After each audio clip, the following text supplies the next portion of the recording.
So sekarang ni aku ada order satu washing machine daripada Xiaomi. Jadi hari ni aku just nak buat vlog, share macam mana barang tu sampai, experience bila nak install dan juga tengok first impression lah. Dan sekarang ni aku dah sampai. Basically ini dia guys, meja washing machine dengan ada dua brother yang akan tolong kita hari ni. So even dekat tempat yang tak berapa luas pun dia orang still manage lah untuk nak settlekan. Sekarang ni abang ni tengah buka skru yang nak make sure dia tak bergoyang dalam lori.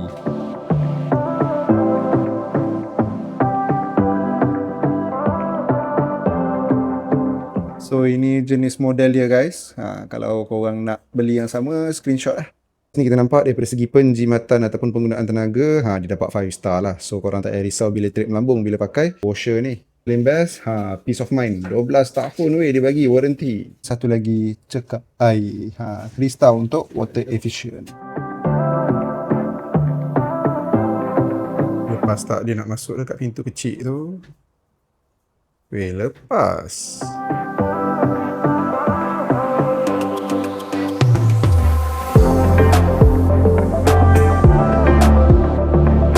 Ada tangga gedabak ni pun dia make sure untuk washing machine ni tak langgar tangga.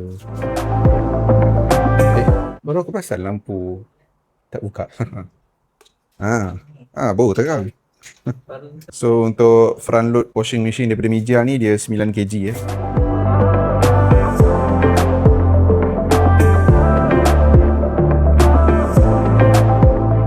Plug kan on. Lepas tu nak tekan ni kena tekan 3 second. 3 second ni lambat sikit. Baru dia boleh on. So program ni untuk select ni, kita select yang atas punya. Macam ni, quick, intensive, wool. Yang bawah pun sama kat program juga kita untuk pilih. So yang butang atas untuk atas, yang butang atas untuk atas. Butang bawah untuk bawah. Jadi yang first program untuk washing machine ni kita tekan quick. Untuk first yang mula-mula ni lah. Lagi lepas daripada ni abang boleh pakai yang biasa lah. 15 minit kan. So ni first time kita buat quick. Kita sebab kita nak test air leaking atau tak. Dan ni ada betul.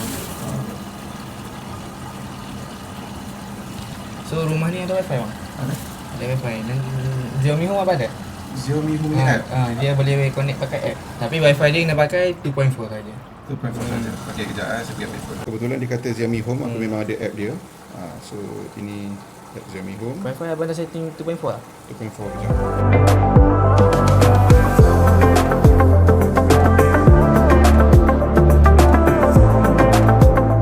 Ni dia tengah testing sikit. Kita testing lah 9 minit. Habis 9 minit abang boleh guna macam biasa lah.